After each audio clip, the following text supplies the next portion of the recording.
The Atheist Debates Patreon Project presents Q&A from November 2021. Hey everybody, how you doing? I'm going to try to get through these pretty quickly. I've got questions on a couple different cases, a couple different issues. Somebody asked me about my thoughts on the Kyle Rittenhouse case, and I know there was a video of something I did on the line. There's also a quick note about buying into the religion of gender identity, a question about when am I going back on tour, and a bonus one because I got multiple hate mail this week, which was fun. So I figured I'd share some of that with you. The question about what did I think about the Kyle Rittenhouse verdict? There's a video about a caller who called into the line who made a point and then acknowledged some stuff. And, you know, there are people calling in to say, oh, why won't I admit I was wrong? I'm happy to admit when I was wrong. I don't, you know, they were not happy with the way I framed things because they thought I was talking about the legal questions involved. And that's not necessarily the answer. So let me talk briefly, because this has nothing to do with atheist debates, but it is something I've talked about, and it has to do with how you go about assessing certain things. The short answer is I completely understand how a reasonable juror could find reasonable doubt and vote to acquit Kyle Rittenhouse based on self-defense. I have no difficulty understanding that. I also could have understood how reasonable jurors could have in fact convicted. To think this is open and shut and that the law is clear and that the interpretation of the law is clear is a huge mistake and oversimplification. I'd recommend, frankly, going to watch Dustin Legal Eagle. Just do a Google search for Legal Eagle and his assessment of the Rittenhouse verdict. He goes into great detail and shows, you know, a number of different things. My point and objection was not about what the law was, or even really how the law should be, or how it was likely to be interpreted. My thing was about justice.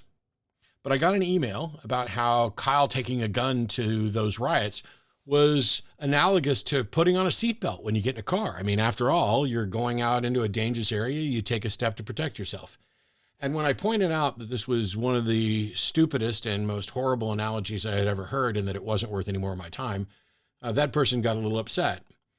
So I want them to point to any time that one person wearing a seatbelt for their protection has resulted in the death of some other person. Because I'm pretty sure that's never, ever, ever happened. There's a reason why a gun is considered a deadly weapon and a seatbelt is not considered a deadly weapon. Oh, but it's an analogy, they say. Yes, it is an analogy, and it's a particularly stupid one. Going out onto the road is something that we all do regularly, an essential part of most people's lives in one way or another. We've built in the United States an interstate highway system, and we've taken many steps to make this travel as safe as possible, including seatbelts. We don't have an interstate riot and protest system. We don't issue assault rifles to people when they're going out into hostile areas as civilians. This isn't like Zelda, where it's dangerous to go alone, take this, and you're handed an AR-15 as you go off to defend property that's not yours against people you don't know in a situation that you shouldn't be involved in. See, Rittenhouse had no business being there. That's not illegal, though. He could be there. He had the same right to be there as, I guess, anybody else did, except that they were all out after curfew. He brought a gun to that riot, and that's like carrying a lit match around gasoline or bringing gas to pour onto a fire. He was a kid. He's not law enforcement. He's not combat trained. He's not riot trained. He was a vigilante, and he may have had the best intentions at some point in his head. I don't know, because I can't get into his head, about protecting people and his views on who these people were and what they deserve. But as far as I'm aware, the only people who died that night in that protest did so at his hands. It's undeniable that he brought something, both him and the weapon, that amplified situations to the point where people died. And you have to ask yourself a lot of questions about those people who engaged with him, who chased him or threatened him or attacked him or whatever else. Why were they doing that? Why were they responding? I mean, it takes quite a bit. If somebody's walking down the street with an AR-15, it takes quite a good reason for most people to actually engage with them at all. Yes, I saw the video. I saw the video of him being chased by someone who was not carrying a deadly weapon and who couldn't have done anything to him apart from potentially get the gun away from him, which is, you know, what he claims his threat is, but he brought that threat. I saw the video of someone chasing him and him deciding that he was not fit enough to outrun this person, and so he turned around and shot them. I saw the other videos there as well. I have already said repeatedly that I can understand how somebody could look at this and go, as a matter of law, it was self-defense. That doesn't make somebody innocent. And that doesn't mean that we reached a just verdict. My objection wasn't just about whether what he did was legal, but about whether it was just, right, or moral. I'm not anti-gun, and I'm not anti-self-defense. What I'm opposed to is pretending that the guy who wasn't trained for this, wasn't educated for this, wasn't equipped to handle this, who decided to bring a gun into a hostile environment, is somehow absolved of responsibility when people die at his hands. That's not justice. And that's the point that I was trying to make with regard to Kyle. Was it illegal for him to have the gun? Maybe, maybe not. Doesn't matter. Was he in serious fear for his life? Well, that's a matter of opinion. And I can believe that a 17-year-old could panic and think, oh my God, I brought this gun to protect myself, but they're going to take it away from me and kill me, because that child was not educated, with no business being there in the capacity that he was pretending to be. We've trained people to become vigilantes. But if you're going to make an argument for this, do so with regard to what the law is. Do so in the way that, the legal video I recommended does. But don't come to me and say, oh, Kyle taking a gun to that thing, that's like you putting on a seatbelt. The fuck it was. Somebody else came after me on Twitter to say that I've bought into the woke gender religion by advocating that trans women are women, which they are. I've bought into a theology, and I've given up logic and reason and science and engaged in a faith-based initiative. So first of all, I'll hit this real quickly. Gender identity is about how a person identifies. It's something that essentially is in their head. And like id, ego, psyche, personality, and countless other aspects of what the mind does that don't have some identifiable concrete fact, it's descriptive of who people are. There is no God, no religion, no theology at all present in what I'm talking about when I talk about gender identity. And there is, in fact, science and evidence from the social sciences to support this. Now, if somebody disagrees with it, that's fine. This Atheist Debates Project isn't about trans rights issues, so I'm not going to go into a long thing here about gender identity. I'm bringing this up for a different point. It's curious to me, and a little interesting, that once upon a time, religions were respected. Once upon a time, it was dangerous, and in some places in the world right now, it's still dangerous, to criticize religion or to be dismissive of somebody's religion. There's a part of me that likes the fact that some people are saying, you've bought into a religion, and using that as a counter argument to something that's presented that they don't see a basis for. We can have an argument a different time about whether or not there is a basis, whether or not they're seeing something, whether or not I'm making it up. It doesn't matter for this purpose. This is about you've bought into a religion being used to dismiss ideas that one considers to be irrational, faith-based, non-real. Now, don't get me wrong, that response, you've bought into a religion, that's lazy. It's not an argument, and it's not true. But we've changed some of the external views about religion so that it's now one of the go-to ways of dismissing views. I hope that we can do better. I hope that when we're having discussions, whether it's about Rittenhouse, whether it's about the law, whether it's about morality, whether it's about gender, whether it's about gay rights issues, whether or not it's about a God or a version of a God or somebody's weird version of spirituality that they think doesn't have anything to do with a God, that we can somehow rise above you've bought into a religion. Imagine for a second if every caller for the last 16 plus years that's called into the Atheist Experience was greeted with a, hi, what do you believe and why? And they say, I believe in God because God's revealed himself to me. And I just said, there's your problem. You bought into a religion. Click. It's not like you could say, hey, let's go over to the fallacy files and say, your fallacy is you bought into a religion. It's not an argument, and it's silly to pretend it is. But this is what happens on Twitter, and Twitter is useless for real discussions. And I try. I have engaged there on many occasions, and I try. There's one last question that's come in repeatedly that I need to address before I get on to the hate mail. And that's, when are you going to start touring again? We're coming up on 2022. I've been locked in my house for almost 2 years.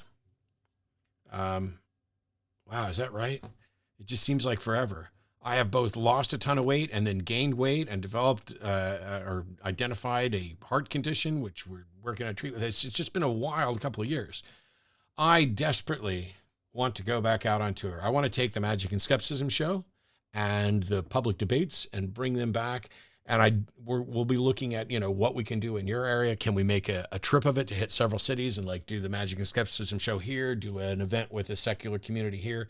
The problem is that we're still in the middle of the Backstreet Boys reunion tour, which is the code phrase some people have tried to get people to use for the pandemic-y situation. And there's a new variant. And there are people who, because of their freedoms, don't want to take the steps needed to protect themselves and others.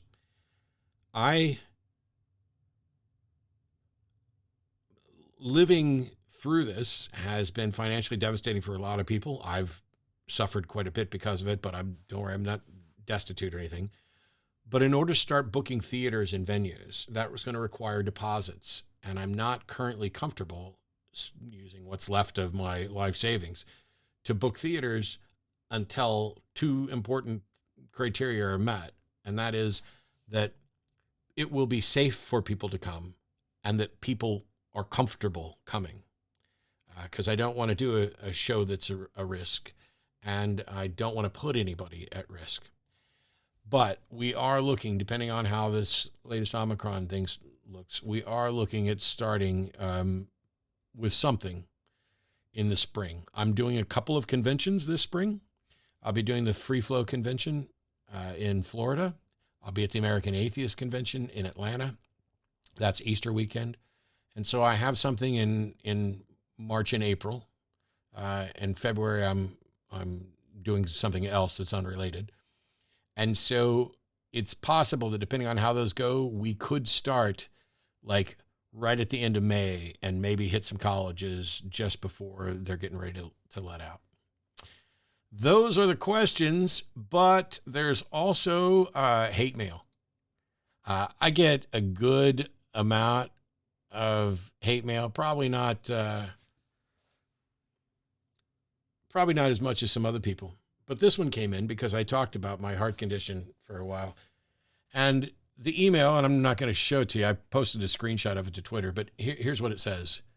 Gee, I wonder why you have a heart condition, Mr. Logic and Reason. What is it with you meatheads? Eat animal products and you get heart disease. Simple shit. I know what you're thinking, and I know you hate when people say that. But if I'm right, I'm right, and I think you'd appreciate that. You're thinking another vegan telling me what I should do. But you'd be wrong. This isn't a vegan thing. I'm attaching no ethical philosophy to this, even though I could. I'm just fascinated by how even intelligent people can be so damn stupid and the most basic yet fundamental things. You don't have a heart condition. You have an indoctrinated since birth condition, so good luck making it to 60.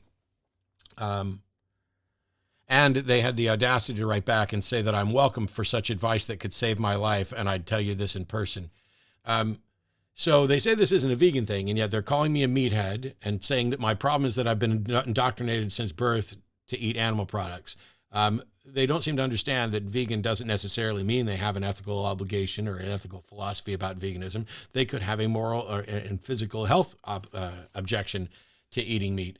So while my doctors don't have an actual diagnosis yet, and they have a course of treatment, and this genetically runs in my family, I'm probably the fourth or fifth person in the last generation or so of immediate relatives that has some form of congestive heart failure, and other people who've eaten diets similar to mine don't wind up with this. This smug, anonymous coward decides to try to pretend that he's not advocating for veganism while calling me the dangerous idiot with the indoctrinated since birth heart condition from eating meat. I tell you, it doesn't bother me so much that somebody's sending me unsolicited health advice and calling me names, as much as it does that they're denying the reality of what they're actually saying. Oh, you probably think this is a vegan, issue. Yes, I do. Because the second you tell me that I have a condition that's the result of eating meat and I'm stupid to keep eating meat, you're advocating for veganism, because veganism is well, not just meat, but also animal products. So maybe they're advocating for vegetarianism. I don't know. And I don't care, because whether or not I make it to 60 is irrelevant to whether or not this person's correct.